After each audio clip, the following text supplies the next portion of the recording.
Hello everyone and welcome. Bonjour tout le monde et bienvenue. My name is Mohammed Lashimi and I am the president of Ryerson University. Before we get started, I would like to open today's event by acknowledging the land we are on. Today's acknowledgement has a special significance with the conversations that are happening on our campus and for the discussion we will be having here today. Toronto is in the dish with one spoon territory. The dish with one spoon is a treaty between the Anishinaabe, Mississaugas, and Haudenosaunee that bound them to share the territory and protect the land.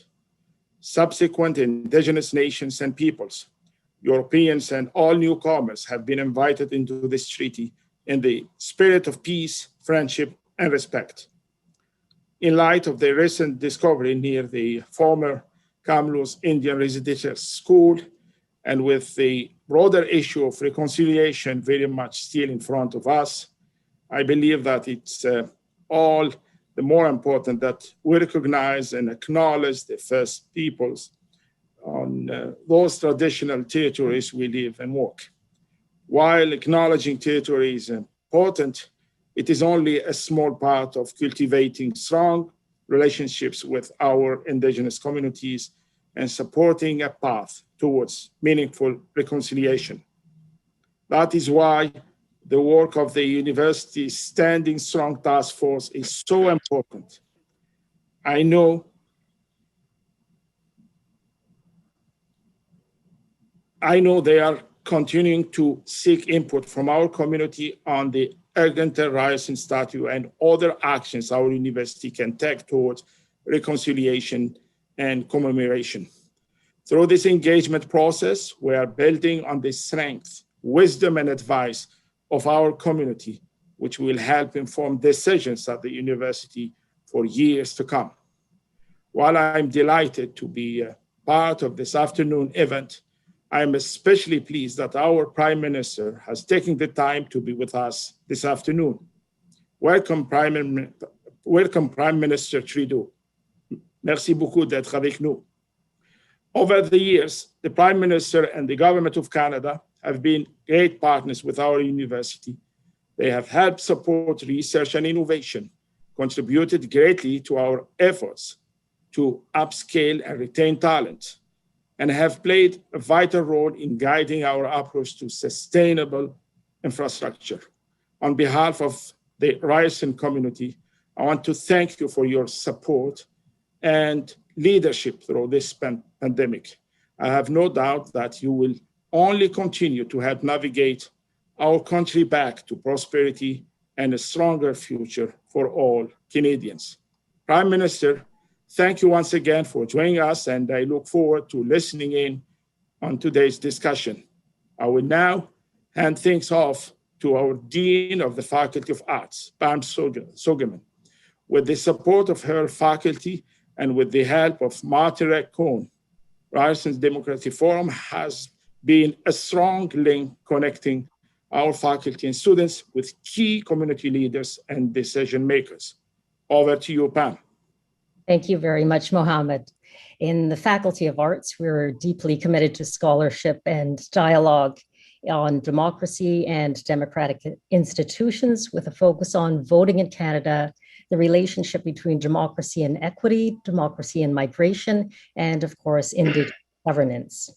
On this note, I'm extremely proud to say that the faculty is home to the Yellowhead Institute, a think tank led by Dr. Hayden King and a number of outstanding Indigenous faculty members.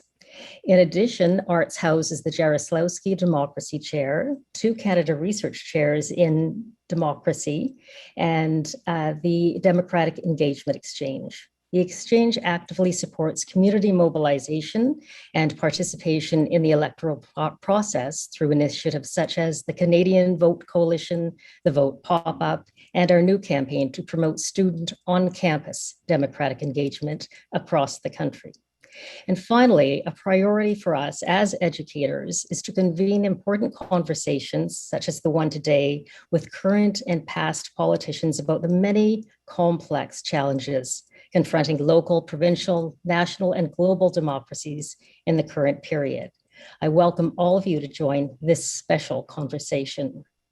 And now it is my pleasure to introduce our host, Martin Regg Cohn. Martin, as many of you know, is a political columnist for the Toronto Star and a former foreign correspondent. He is also visiting practitioner in the Faculty of Arts and founder of this series. Now, this is our 18th event, so we have had many conversations as part of the Democracy Forum series.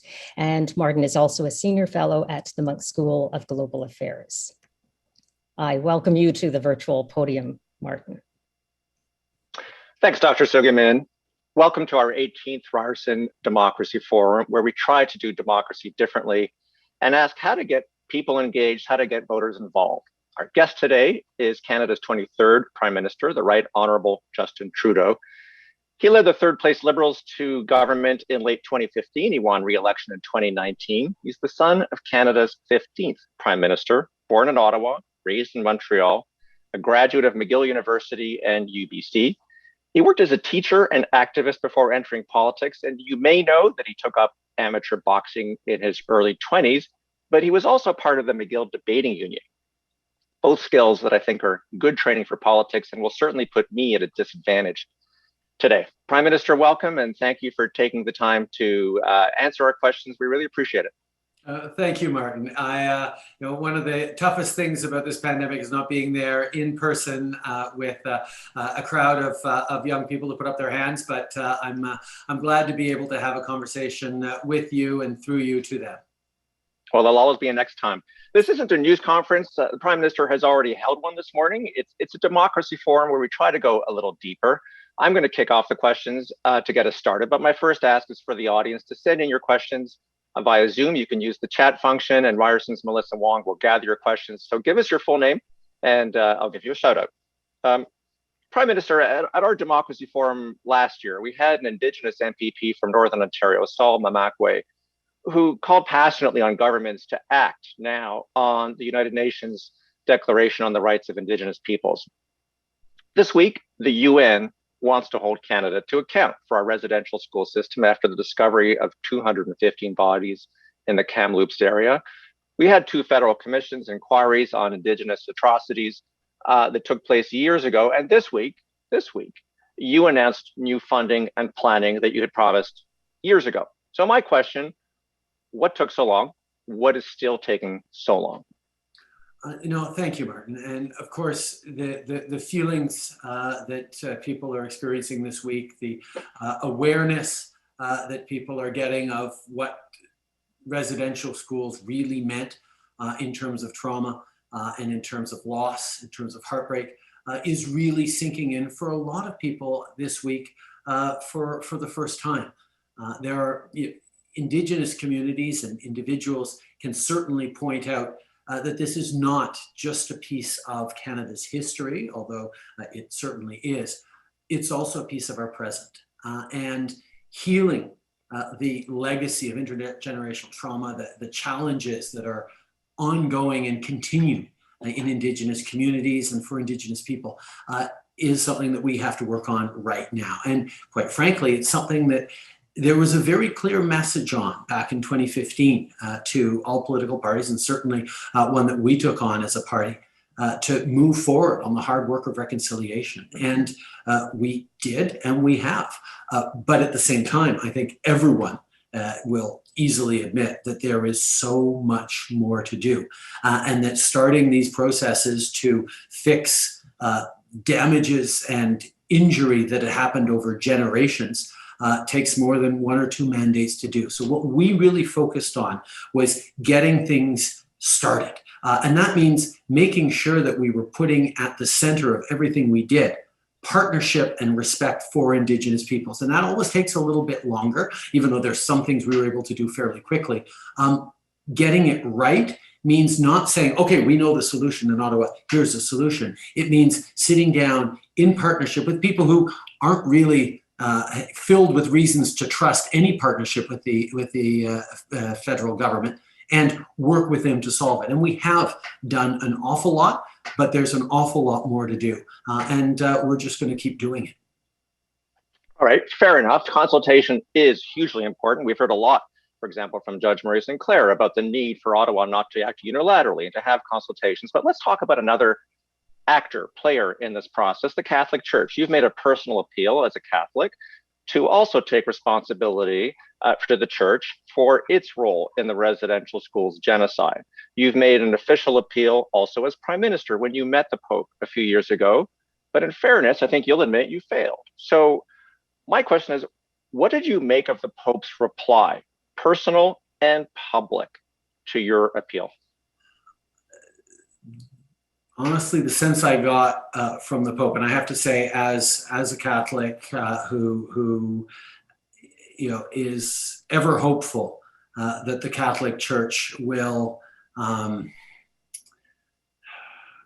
to terms with how, for many Catholics, our faith is really important to us, but the distance we feel with the Church on many of its positions that don't necessarily align with where we think we should be. As a society where we need to move forward. There's always been a bit of a confliction for me as a person of faith with the Church, but I continue to call myself a Catholic. And when I had an opportunity to sit down with Pope Francis, I found it extraordinarily emotional. I found that he was someone who really wanted to do the right thing. I genuinely believe him of that. But I also know, like any institution, I run a government that is sometimes very slow to shift in its ways and its behavior, even for the person who's purportedly at the top. It takes time and it takes continued efforts to change the direction of as well set in its ways an institution as the Catholic Church. And that's why the pressure and the words of Catholics, not just me, but many others across the country, saying it's time for the Church to actually take responsibility and apologize and not worry about what the lawyers say about what that could put them on the hook for, but actually understand what it takes to actually heal and to forgive and to move forward. These are things that I think the Church needs to put into practice. It's certainly something that it's not only about the Church doing, it's about many institutions, and first and foremost, it's about levels of government, including and especially the federal government taking responsibility for it, which Stephen Harper started with the residential schools apology, but over the past 6 years, we have done much more in terms of steps. Okay, so we're going to have more questions, I think, from our audience about this. So let me just drill down a minute here. You talked about institutional inertia and the fact that you preside over one of them, the Government of Canada. So your government also has access to the documents that the Church is sitting on the residential schools crisis. So what are you waiting for? Because the Church has had its chance and has already given a non-answer. So what's stopping you from sharing those documents now without waiting any longer?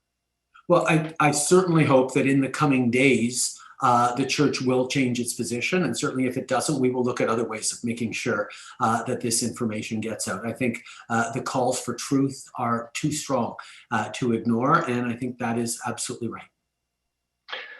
All right.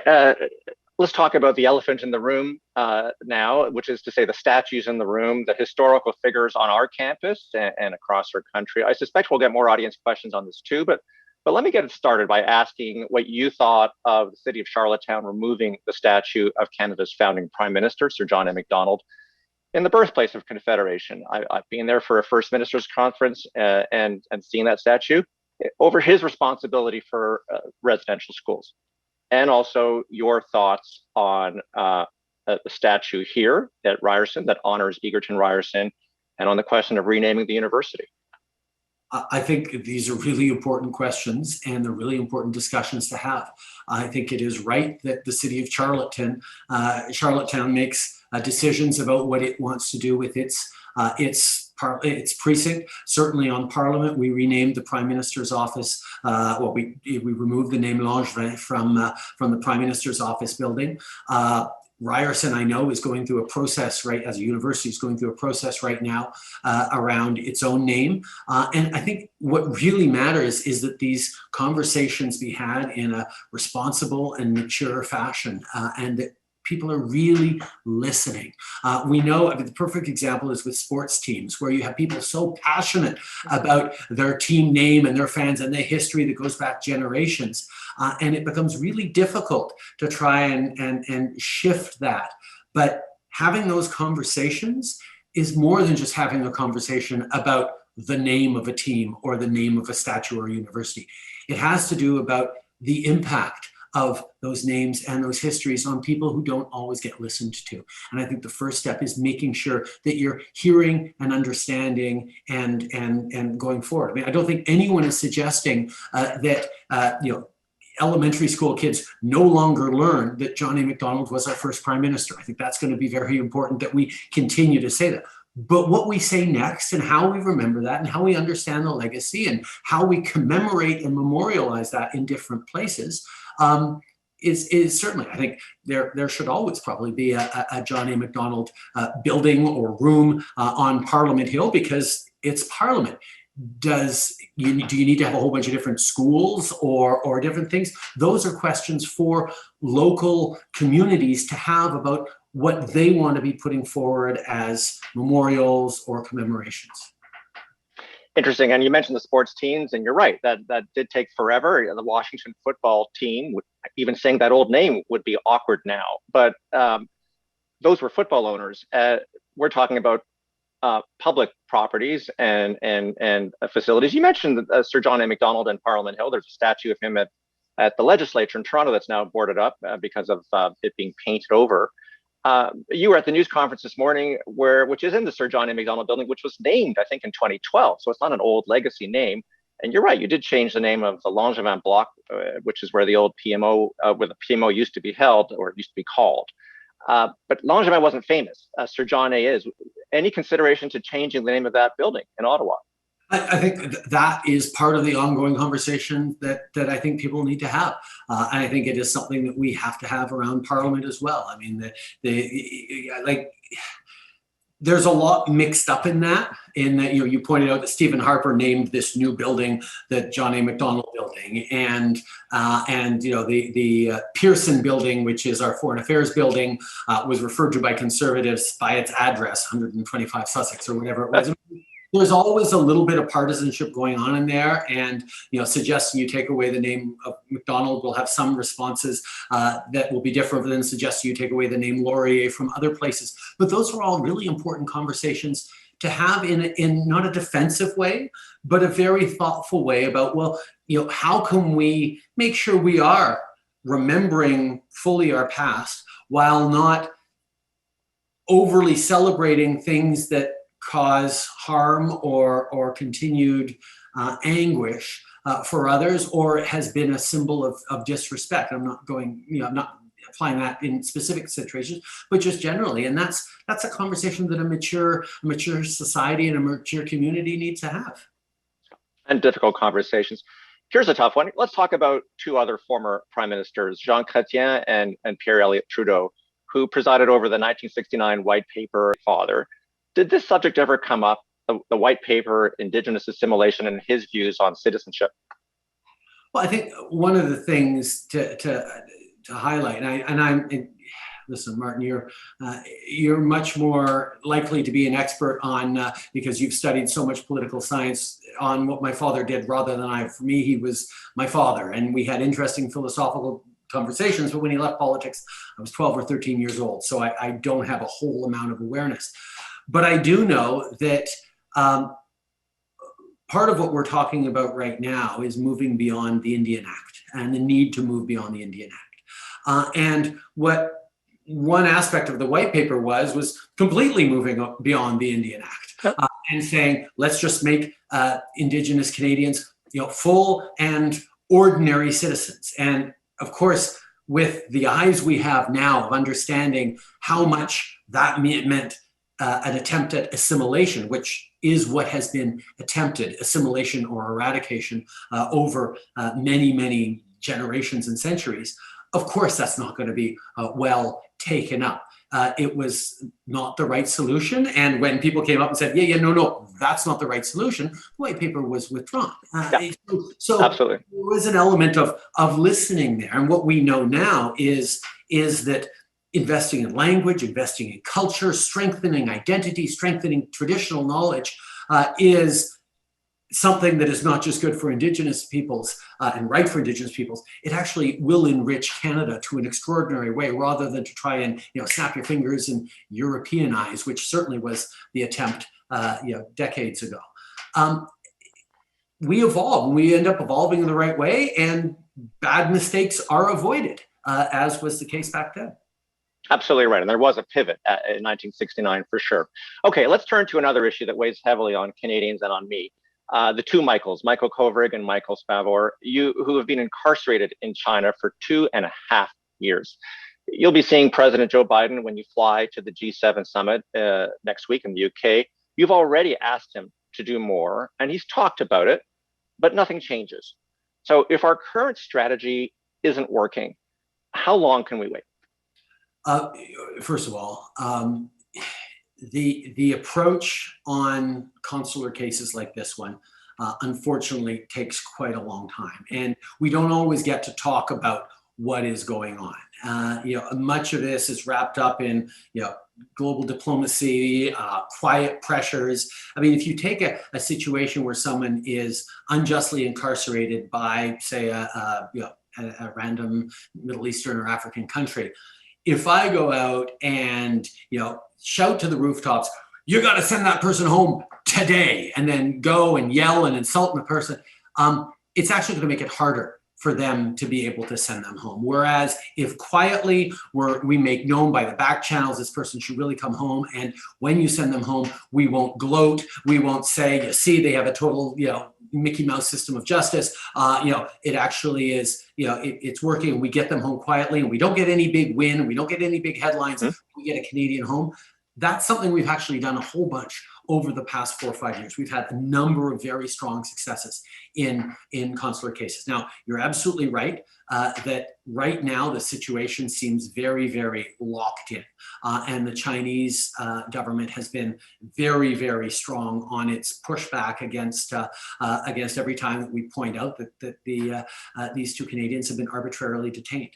One of the things we did is gathered like-minded and fellow traveler countries from around the world and move forward on a motion or an agreement on arbitrary detentions. It didn't explicitly mention China, but obviously was directed at China, saying you can't just arrest people for your own political reasons to put pressure on people back home. Because quite frankly, if we were to cave to that pressure, if a Chinese government or any government were to learn that all you have to do is arrest a Canadian tourist or a Canadian business person and we'll get what we want out of that country, then everyone becomes more at risk. So we continue to work very hard. Yes, with the Americans. Yes, with the international community. Yes, I'll be talking about it at the G7 as well, as how we can stand up together, because it's not just Canada that's worried about this. It's Australia, it's Great Britain, it's any country around the world, it's France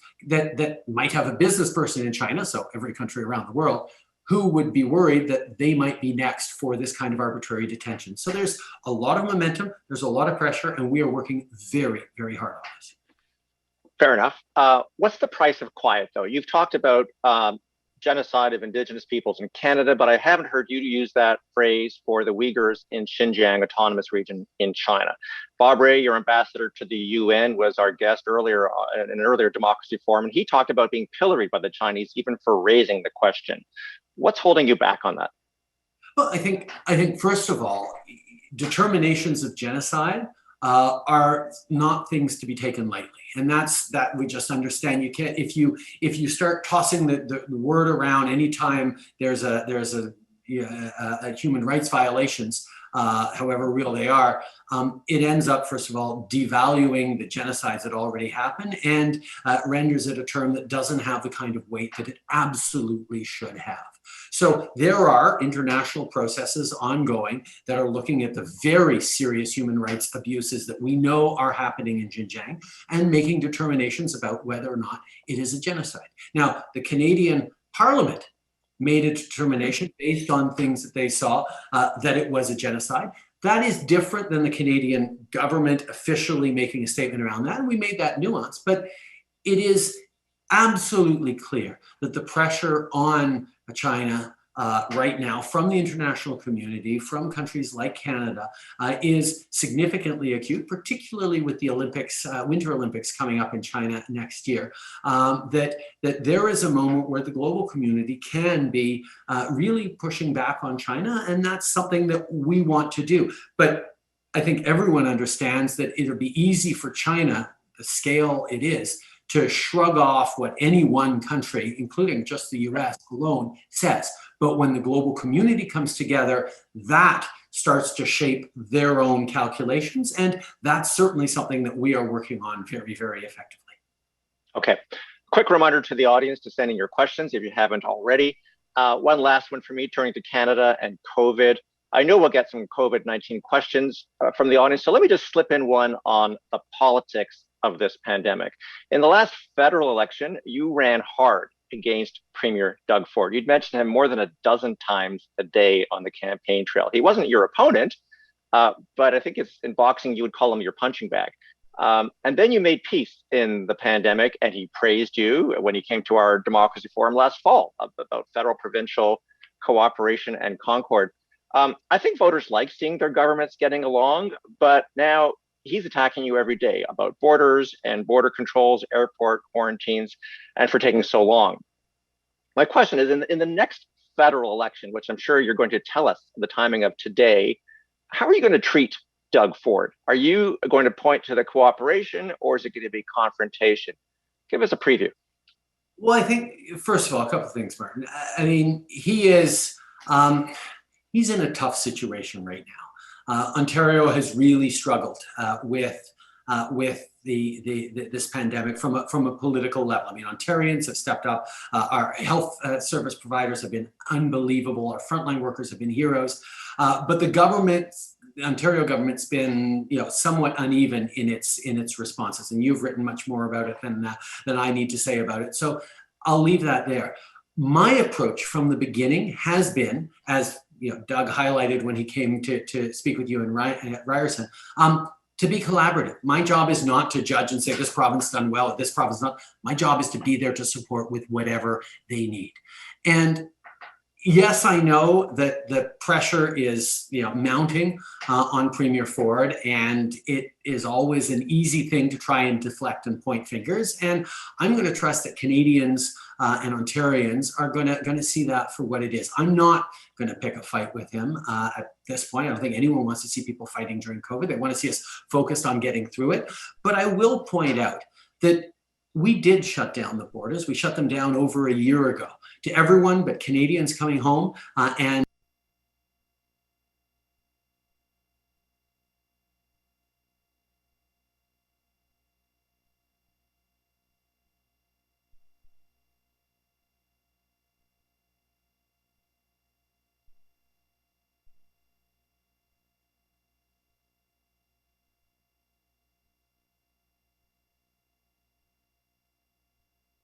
a small category of essential workers. We brought in extremely strong measures that limited importation to a very, very serious level. And a few weeks ago, in sitting down at a First Minister's meeting, Doug said to me, you've got to reduce the number of people coming into Ontario. I said, okay. 30,000 plus international students, including, I'm sure, a whole bunch of people watching this webcast at Ryerson, have come in to Ontario over the past number of months. Now, I know this because you asked us to let them in. You said that you were confident because we set up a program where universities and colleges could set up a protocol and a quarantine process that would control any importation and spread. But Doug, if you want us to suspend international students, just tell me, send us an official note and we'll do that. If you want us to suspend international travelers, if you want us to do any more, we will do that. Just tell me what you want to do. And that was like 4 weeks ago that he said to me, okay, I want you to suspend international students. I said, okay, you're going to be getting calls from university students, university presidents, but okay, you tell me that, fine. I'll follow up with you tomorrow and you just send me the note. And he never did. And he never followed up with that request or any other request for us to actually reduce the numbers of people coming into Ontario. Now, remember, we have 4 international airports across the country. They've all been accepting people, and in Quebec, in BC, and even in Alberta, where they did have a serious spike in the 3rd wave, they weren't blaming it on international travel. Now, maybe Ontario is different, but I think there is an awful lot of politics being played there, and I think it's unfortunate. But I also know that a lot of people, particularly Ontarians who've been watching closely this premier, will be able to see through that. Okay, let's go to audience questions and a COVID question that flows from this. This comes from Leandra Nowick. I hope I'm pronouncing that correctly. Always a liability for a host. Can Canada demonstrate leadership on a global scale in the democratization of vaccines? If I can just add a little bit to that, the question is, briefly, you're a politician. Your job is to get your voters vaccinated. It's not a crass political thing. It's what you're elected to do. There's also a conflicting impulse among Canadians to share vaccines around the world. To me, that's fascinating from a democracy point of view. How do you figure out the path? Well, first of all, you don't end COVID anywhere until you end it everywhere. So it is not just a impossible balance. It's the balance we have to establish. Now, my job is to protect Canadians' well-being and health and safety. That's what I got elected for. And that's why we have prioritized and focused on getting Canadians vaccinated as quickly as effectively as possible.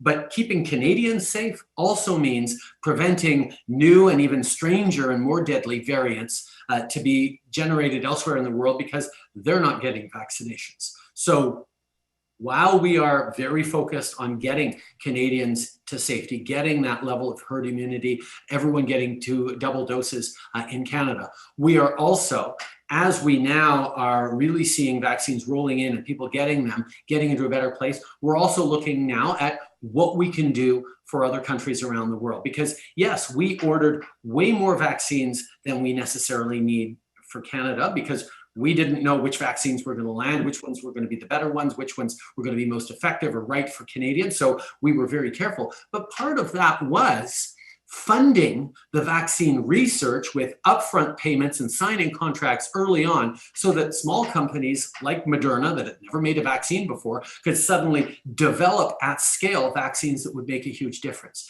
So there is no contradiction because at the same time, we also funded massively. We were one of the earlier funders of COVAX, of the ACT Accelerator. We were one of those countries that stepped up early on to make sure that there were these mechanisms internationally. And what we're going to see accelerating around the world now is increased sharing of vaccines, particularly the vaccines that have been recognized and verified by the WHO, which is, I think, the important part. All the vaccines we talk about, Moderna, Pfizer, AZ, Janssen, all the others, and why as Canadians we consider you say AZ and not AZ? I mean, I guess it's a globalization thing. But those are all properly WHO recognized, whereas the Chinese vaccines, the Russian vaccines that are out there as well have not gone through the same level of disclosure or study, even by the WHO, let alone by Health Canada or the FDA or anything. So there's a whole bunch of reflection about making sure that we're getting strong, effective, and safe vaccines out to the world, and we'll be continuing to do that. Okay, but you can't, some would argue it's a zero-sum game, and I'm not here to criticize you about that. I'm actually interested in exploring the dilemma that you face. It is a balancing act. We are flooding the zone in Canada. We live right next door to the United States where everybody, it sounds like everyone's vaccinated who wants to be, and we're behind. And so we're gonna get us done first, and then we'll start sharing to others because we borrowed from COVAX before we gave back. So just give us a glimpse into how you give us a reality check on how you as a politician, a prime minister, how you juggle. One of the first things you learn as a lifeguard is if you're going out to save someone who's drowning and you yourself, you get too close and they grab onto your arm and they drag you down, you can't save anyone. And I think the understanding that Canada absolutely is doing everything it can to make sure that you get vaccines out to everyone. understanding that we are going to be vaccinating Canadians, most vulnerable Canadians, and protecting everyone here as quickly as we can so that we can do even more around the world quickly, so that we're not an area that people have to worry about and we can totally focus on everyone else, is the thinking we're doing. Is it imperfect? Is it a moral dilemma? Absolutely. People will come down on different sides of it, but I was elected to keep Canadians safe, and I don't know that I could, look a grieving family in the eye if I knew that I could have done more, but felt that I had to ship off vaccines more quickly to other countries. Canada's not a producer of vaccines. We lost that pharmaceutical industry a number of decades ago. If that had been different, we might have been able to have a different posture. But we were out there in the international market. We signed deals. We made investments. We were able to secure a solid, sourcing for Canada, and that's what Canadians first and foremost expect of me. I suppose it's like the airline warning, announcement which says put the oxygen mask on your face first before you handle the infant. I shouldn't be giving you lines, but it does occur to me. One last quick question on COVID, and then we'll circle back to Indigenous issues. This comes from Dilara Bektas, I apologize. What advice would you give to students navigating a post-pandemic reality, especially after graduation? Well, first of all, one of the things that we always see, and the stats bear it out, young people who come out of their schooling and into the job market at a time of recession have greater and slightly more lingering effects than someone who graduates into a booming economy. That's just economic reality over the past decades that people have seen. This crisis, all the more so. I mean, we know the impacts, whether it's economic and job impacts, whether it's mental health and loss impacts, whether it's travel and opportunity impacts. There is going to be a certain level of scarring that young people will carry through in the coming years and perhaps decades because of COVID-19. I think the flip side of it, young people are also learning a level of resiliency and resourcefulness that hopefully will be a plus for them, but I don't think it will have been worth the cost, but there will be strengths that we're all discovering. That's one of the reasons why, as a government, we put forward so many resources for young people. Right now, not only once you graduate, do you not have to start paying back your student loans until you have a job that pays for that makes $40,000 a year or more. But we're actually, if you get a job worth less than $40,000, we're going to help you with those student loan payings directly. We've doubled the student grant programs for low and middle income students so that a low income student can get up to, I think, $6,000 a year for the next 2 years because of the pandemic. We've massively increased the summer jobs programs and various supports because not only do we need to make sure that young people have opportunities now, we need to make sure that they're able to bounce back and grow and drive and lead our economy into the coming years. For us, there's a lot of talk, and it's very real, about how this pandemic has hit the elderly and our oldest Canadians as being incredibly vulnerable, and that's absolutely true, and there's more to do. But I've been particularly worried about the impacts on students, which is why we've done so much, which is actually one of the reasons there was that WE scandal of last summer that ended up, the ethics commissioner came out and cleared me on that entirely, but it all happened because we were trying to get a way to support young people who were volunteering during the summer of 2020. So we will never apologize for, as a government, I and us will never apologize for trying to solve for helping young people who are really, really struggling through this pandemic. You open the door to the WE scandal. I am not going to go down that path because that is a long time ago. It's not a scandal anymore because we got cleared. Question here from Taylor. By the way, Jagmeet Singh was on a month or two ago. He had a long list as well. One of them was free tuition, which is always a hit on campus, but you're in power and he's not. Taylor Leppick said, free tuition, just a quick one on that. Free tuition is a really interesting issue because for me, it's one of those things that you sound, hey, that's a great idea. Like there are universities and countries that do that. The issue for me is that not every family needs free tuition. And you know, knowing that government has a limited amount of things that it can spend on before it starts raising taxes in ways that nobody wants, and that you have to make choices, is it better to give more support to those who really need it, or give a minimal amount of support to everyone, including the wealthiest who don't necessarily need it? Now, there's a whole argument about universal programs versus targeted programs that we don't get into. But for me, I've always come down on the side of let's do more for low and middle income students in terms of reducing the barriers that are real for them, rather than just blanket give it to everyone. There's a debate to be had on that, but I'm comfortable that doing more for the most vulnerable is a better use of the limited resources we have. You've given me a great idea for a future event, because it's always interesting how the parties land on this. Progressive Conservative Premier of Ontario cut tuition by 10%. Bob Rae, in a previous incarnation, ran a task force saying we should raise tuition. Okay, let's move gears here.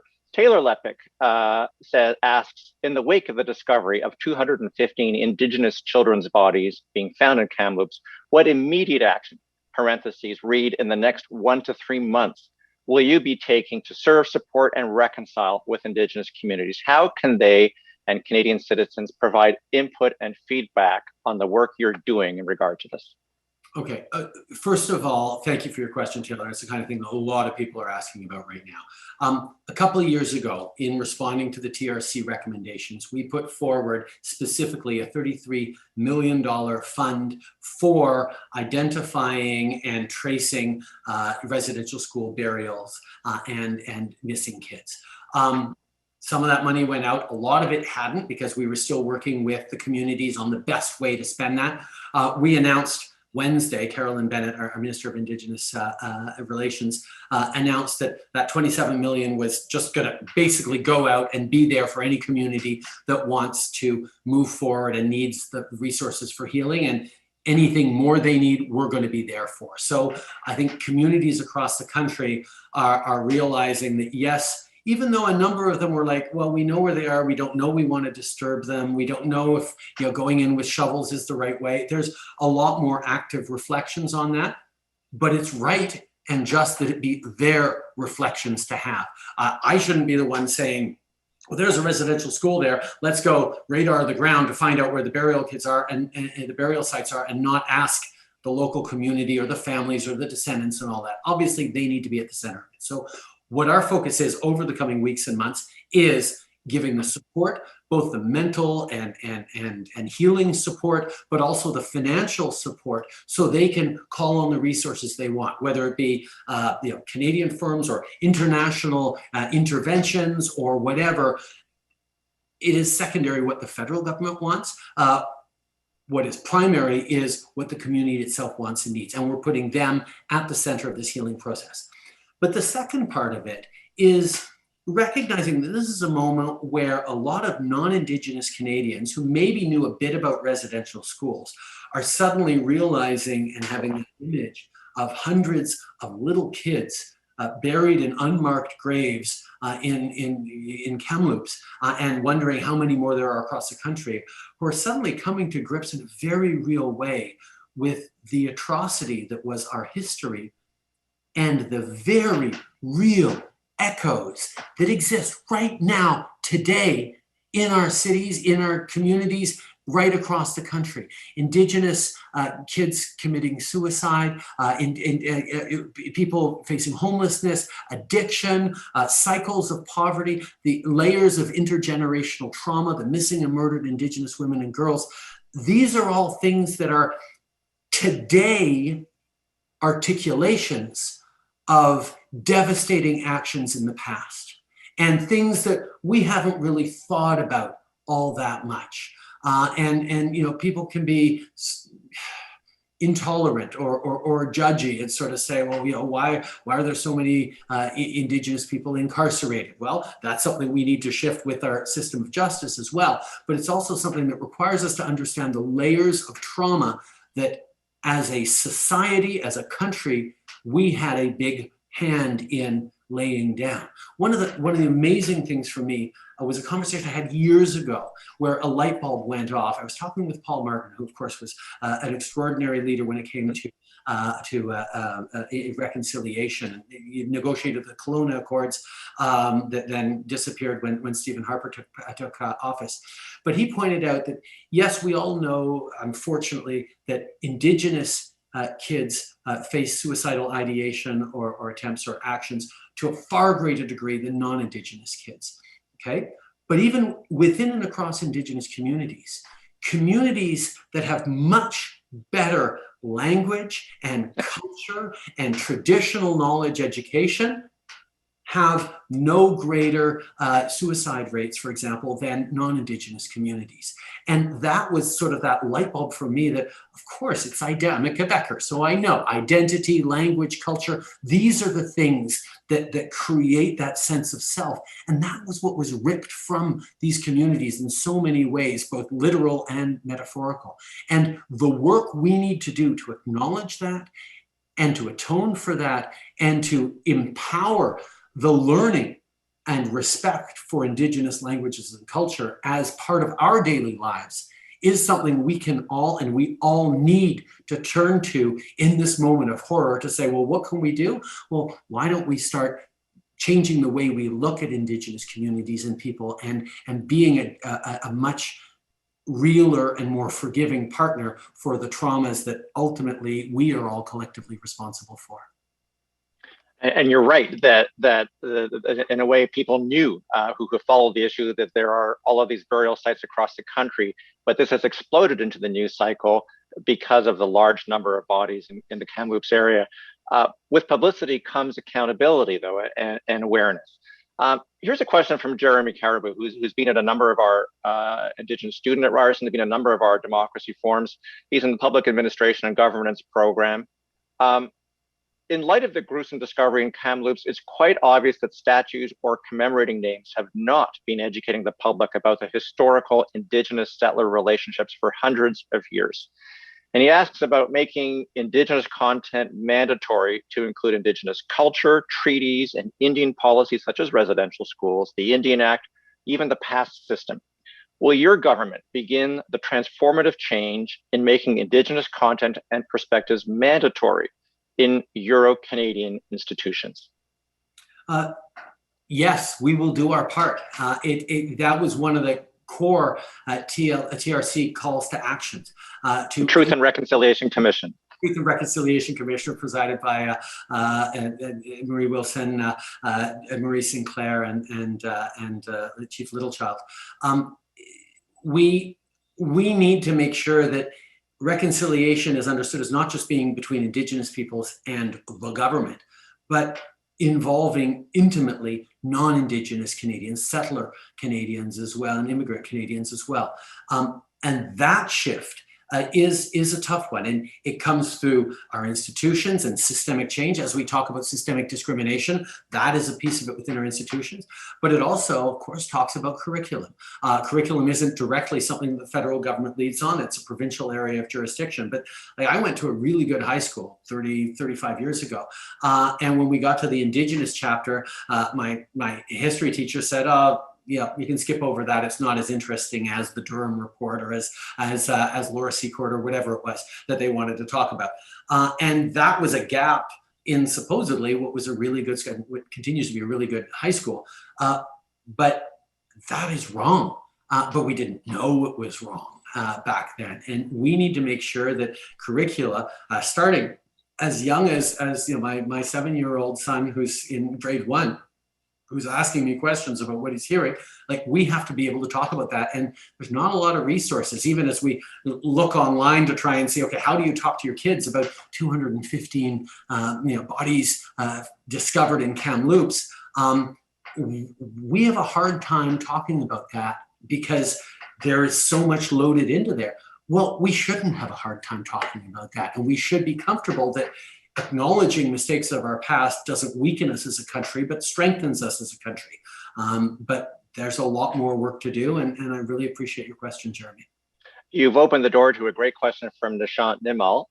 For Prime Minister Trudeau, how have you explained or described the impact and history of residential schools to your children? It's an ongoing conversation. I remember one of the first times I started bringing my son Xavier, who's now 13, but when he was a lot younger, I took him with me on a trip to the north and to visit with a certain amount of Indigenous Canadians. And I remember having conversations with him. We went to an Indigenous food bank, an Inuit food bank, and we had to talk about, he had all sorts of questions, because obviously the privilege that we live in, that so many of us live in, is invisible to us until we actually are confronted with the reality elsewhere. And the fact is, you can't have one conversation about it and hope that it settles. It's a conversation that happens every time you say grace at the table. It's a conversation that happens every time you pass a homeless person in the street and pause and talk to them and ask them how they're doing. It's a conversation that has to include our kids in a lived way, and not sit down, I'm going to have the residential school talk with you the way we're going to have the sex talk with our kids. It can't be one event. It has to be an ongoing dialogue that they can take away and reflect on and come back and ask a tough question that you don't know how to answer and you have to do some research.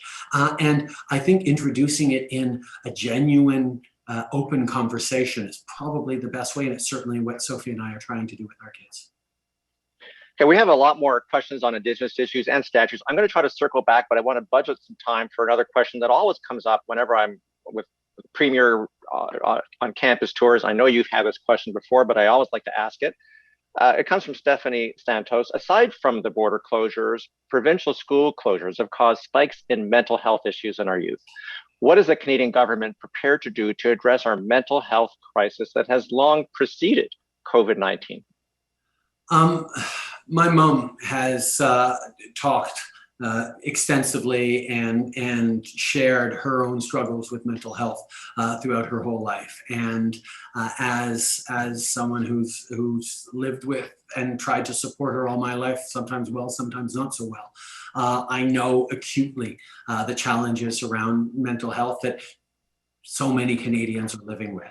And as a government, we have moved forward on a number of things, whether it's in COVID, the Wellness Together website, whether it's funding Kids Help Phone, whether it's moving forward as we are at a national suicide 3-digit hotline.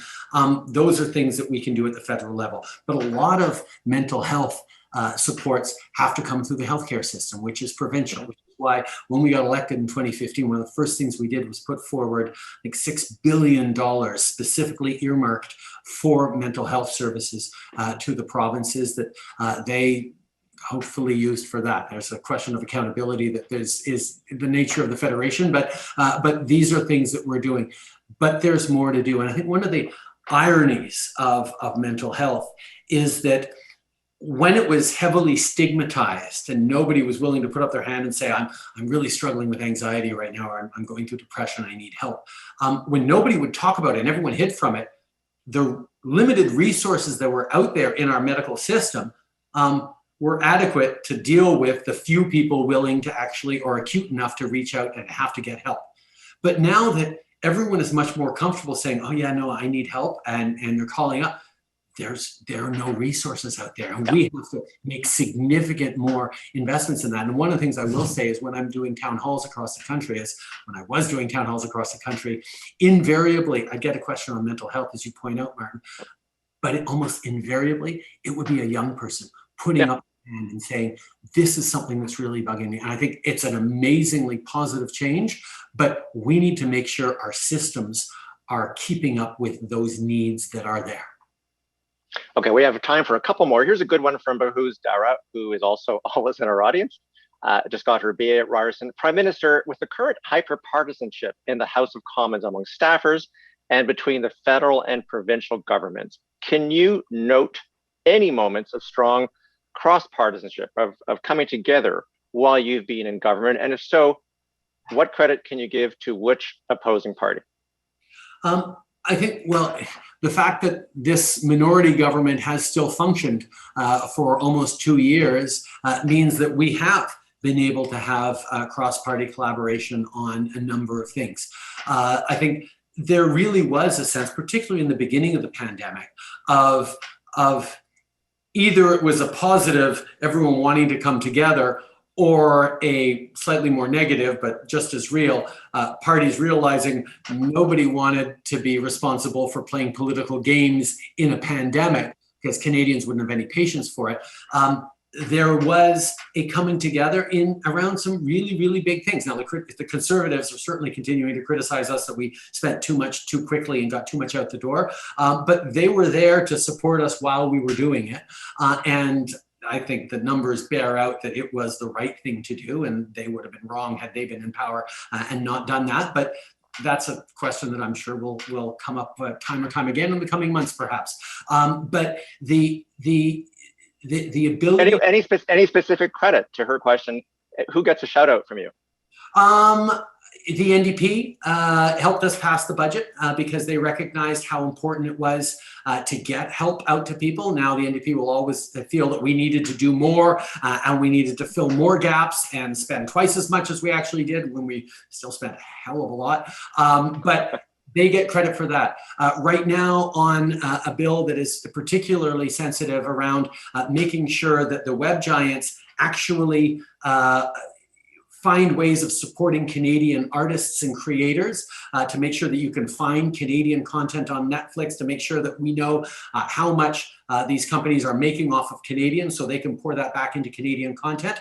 The Bloc is actually there to support us, because the Bloc and the Liberals are always the strongest on culture and supporting artists and musicians. The NDP is not there for artists now, and the Conservatives just attacked that, and they're playing empty free speech games which don't apply.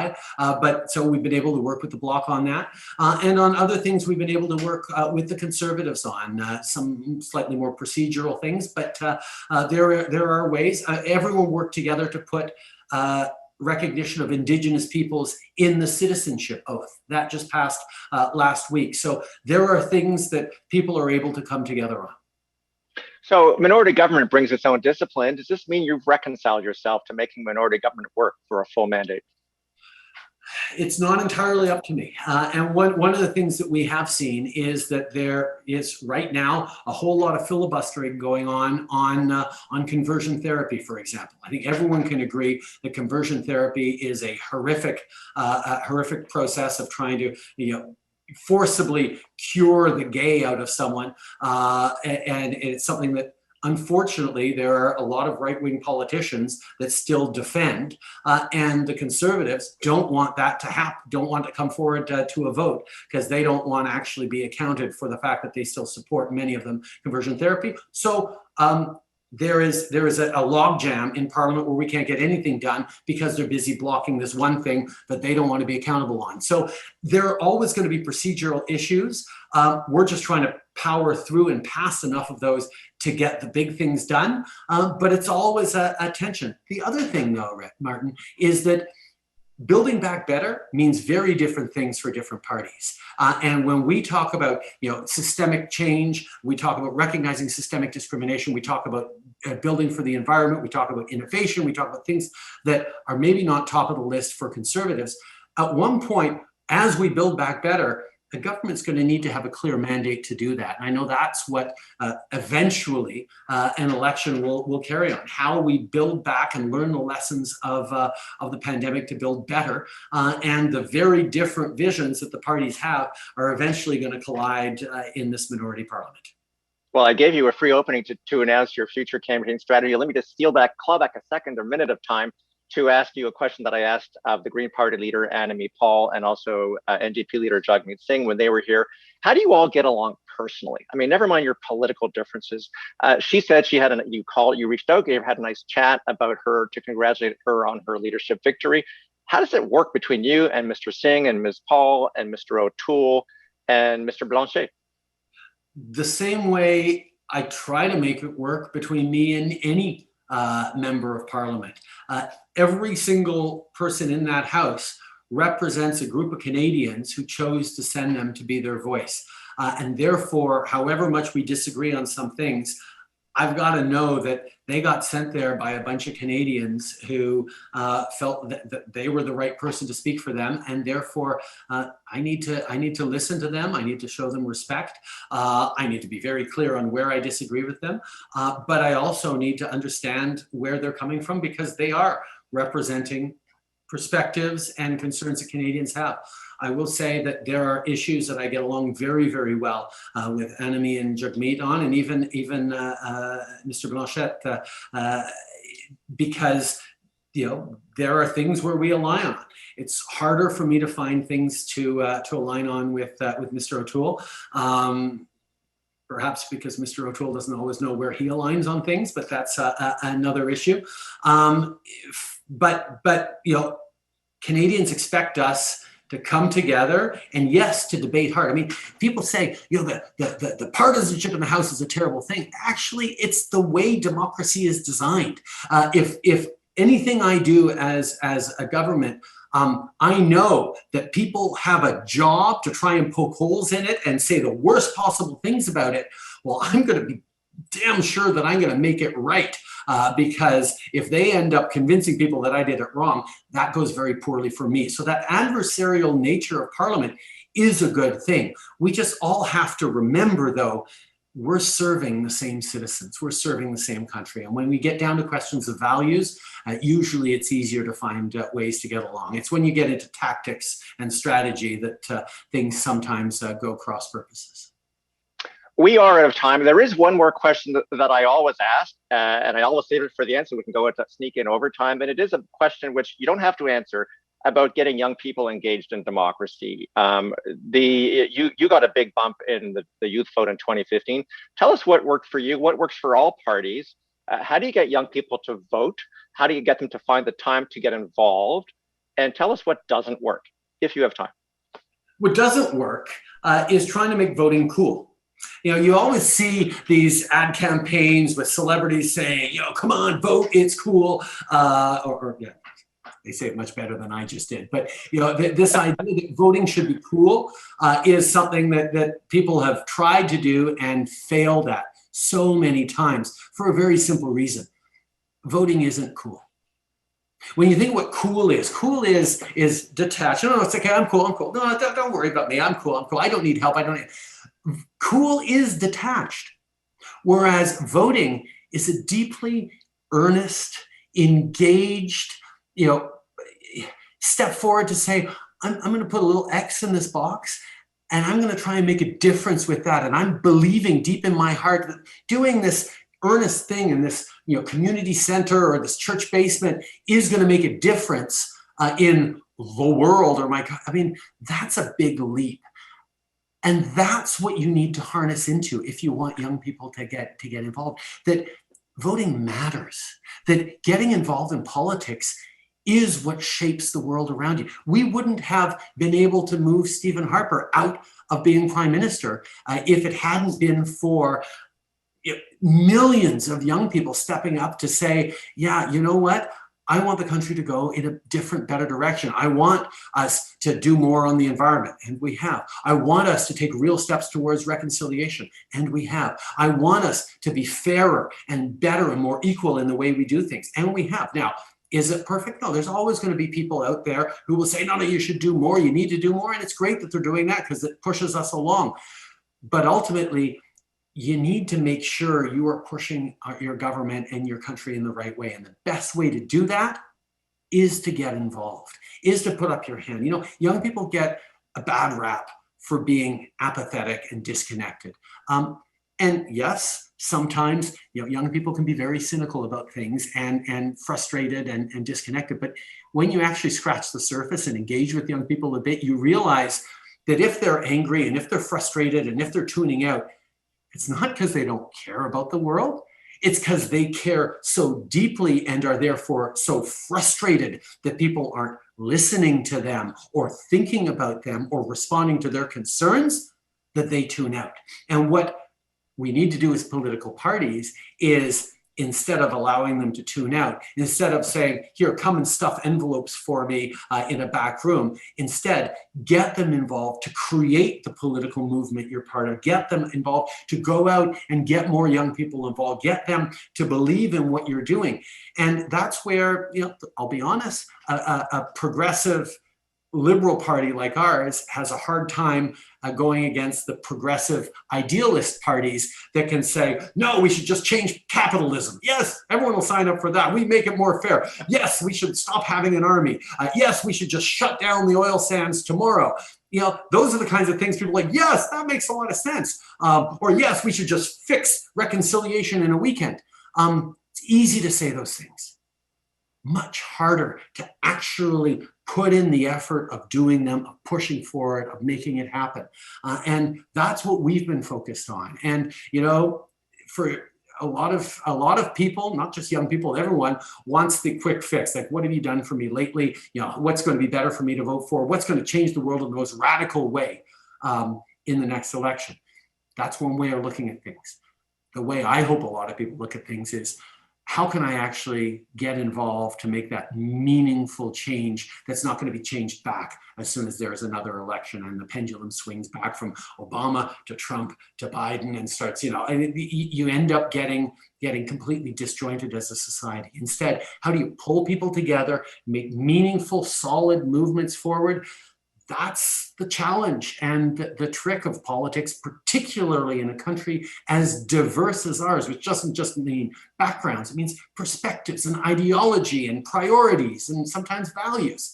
How you bring people together, that's much harder. And the more you can get young people engaged in that discussion around competing priorities and making those hard decisions, not the easy decisions, the more you get away from politics is cool and trendy, and here I am on Instagram on my bicycle, and instead get into, you know, here's the tough, hard work that we're doing to actually bend the curve towards justice.